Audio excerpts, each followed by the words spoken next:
me Streatham. At dinner, please call me Tenfold. And you should call me Rhonda. To captain and crew, to the peace effort, may humanity find its path unimpeded from this point onward. Hear, hear. Lovely vintage. It's from 2048, you moron. You were always too busy necking the stronger stuff to develop the fine palate required for wine. Oh, now. I was never the only one necking the stronger stuff, Rhonda. Your liver agrees with that statement, Captain.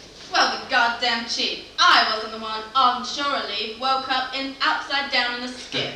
It kept the wind out of my face. Was it Mitch's skip? I can imagine he'd appreciate a visitor to his natural habitat, am I right? Right. Alright, kids, don't embarrass us in company. How are the living accommodations for you? Fine, just fine. Oh, good. You enjoying American food? It's nice. I've never been to Rome. I can't even think of a single national dish. I'd be interested to know of one. Shashlik. It's a bit like shish kebab. Except he only eats bloody cereal. He's like the honey monster in a cereal genocide. Well, that's a subject several of us know plenty about. The honey monster? Hanson, leave it alone. I'm sorry, but I'm finding this a bit too much to stomach. I have to sit here and share a table with two of the people responsible for Ohio getting so messy. No politics. This is a social occasion. I don't want this to become hostile. Let's just enjoy each other's company. Seriously, mate, you're a fucking disgusting asshole. If I have to put up with yourself as bullshit anymore, I swear I'm gonna throw you in the airlock. I mean, seriously, what the hell is wrong with you? Blowing your nose on my dinner? That's crossing a goddamn line. Enough already. I can't believe he's replaced Colin. Who? Yeah, just one question. Sure. Why does my character just overreact? Because like such a lower rank. Why does he what's the motive for him to kind of burst out? Like, is it? He's not an officer. It's literally something against him. Yeah. Not really.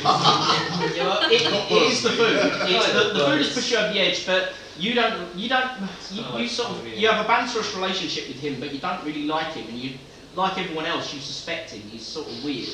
He's weird because he doesn't fit in with the rest of the crew, and he shouldn't be there. He should be a guy called Cochrane.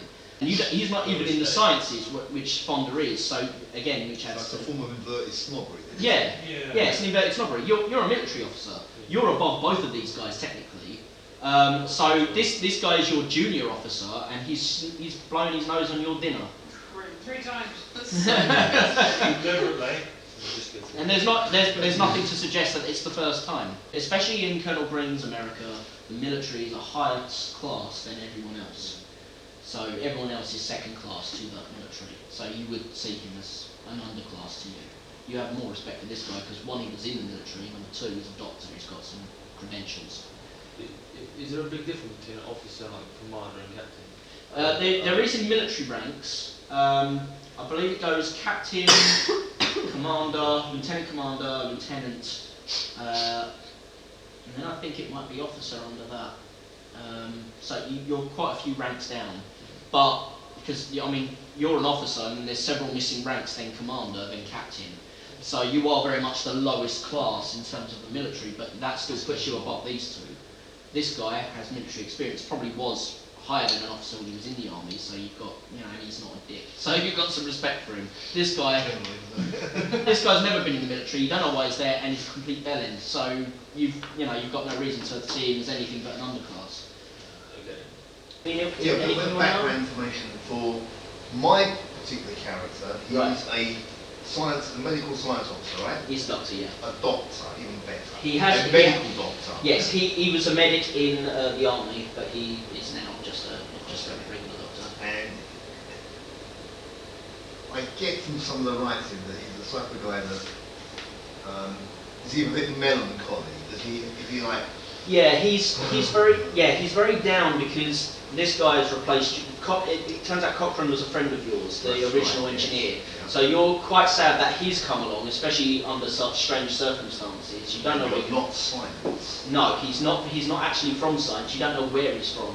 It looks like, and as part of his facade, that they just grabbed a guy from a local service station and stuck him on your ship, which is even more insulting since your friend was obviously one of the greatest minds in space travel, and he's been replaced with a mechanic. So it's sort of strange. So there is an element of dislike.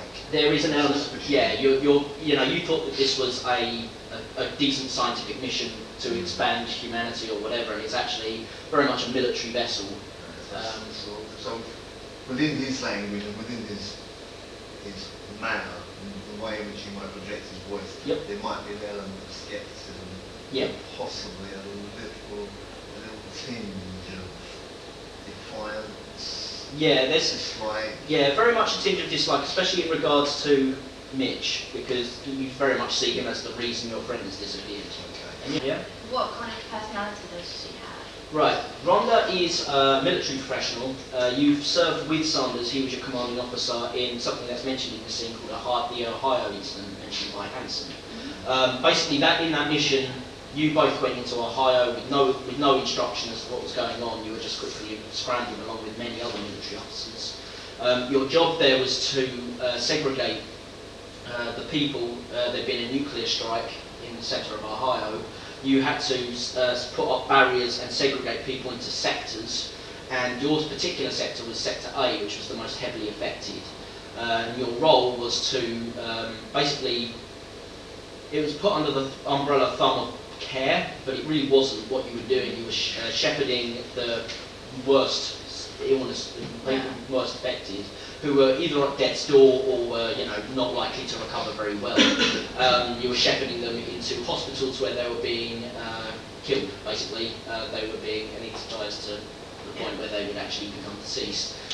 You knew about this, and then the bodies were being taken away. These were all under orders of Colonel Green, who's a big influence on the whole thing, and being incinerated, an incinerator chamber set up to deal with the massive bodies that were actually needed to be disposed of. This was something that was a big issue. It's an issue for Hanson. It turns out his character, when it all went tits up, which happens in a scene previously in this book, we actually see you guys screw. Not necessarily that you screwed it up, but the way it screwed up and that you came under attack, you lost the rest of your team.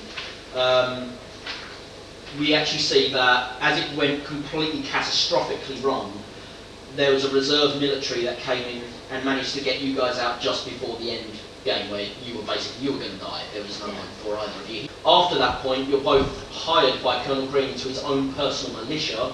You're actually his bodyguards. He took you guys to Turkey with him.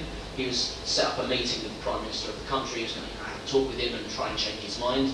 Steps off the plane, the Prime Minister's there to shake his hand. He shoots the guy in the head, just outs him. And then you guys just immediately react to protect your leader, kill his bodyguards. And it's only on the plane, immediately turns around and takes the plane back because he's done his job. He's killed the guy. Now he knows that he sent a message there. If you're going to let's build a base, we'll keep killing you. So Turkey then allowed America to build a base there. This has had a devastating effect that's changed the both of you. You end up feeling that you can't stand this guy. You've done questionable things under him, but that seemed completely unnecessary. So you instead, based partly on your wife, who is very much a liberal woman, who doesn't like Colonel Green, you then take her advice to leave the military. But you don't find a job for yourself, so instead, when this mission comes up, you signed up for it. You stayed with it. You're still in Colonel Green's personal militia, and you are very much his right-hand man, so he trusts you. It's the only reason that he's allowing you to break his orders, which is actually to kill all of us. So this whole thing, you're playing a game. You can't give him all the information that he really needs, because he would then know that you're trying to murder him, or the orders were to murder him. But at the same time, you're trying to keep a distance from us two and bring him back to the fold, as you see it. Okay. So that's so. Is there anything else? No, that's Sorry, I know.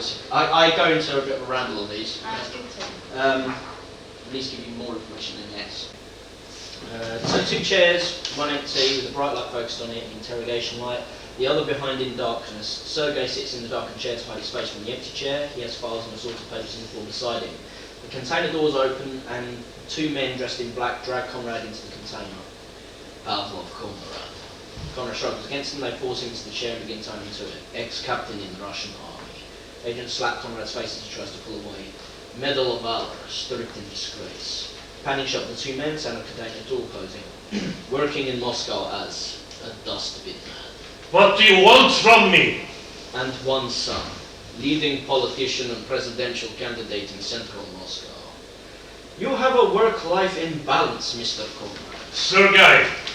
Cuts to a green screen shot of Sanders in a spacesuit. Listen, comrade, I've never disobeyed orders before, but I cannot just watch them die. I couldn't risk your life not with an American ship, the Defiant, on the other side of the asteroid belt. You're the only American on board, so you are only guarantee of safety. No, instead you may very well have sacrificed the life of our only engineer. That's a brilliant trade. That's the Defiant Jim Hansen and Streatham talking. Sanders will not be the same man you knew back then. He quit serving his country just because some random woman told him to. He took a knife for me back in Ohio. Real men don't forget so easily. Real men don't fuck off to some nothing job when a war is brewing. Real men, heroes, make a stand. I don't question orders. When a big guy in charge states that a job is to be done, I do it well. What a fucking hero. You shot at your own people. Tough break. Sure, but heroic, that's a different story. You kill the captain and you'll lose any bargaining chip you have with me. I lose my bargaining chip, I'm going back to my vessel to unleash all the horrors of hell. You have 3 seconds before I hit this switch and decompress this bay, and your captain. 1. People don't talk, Jack. 2. I'm done playing the victim.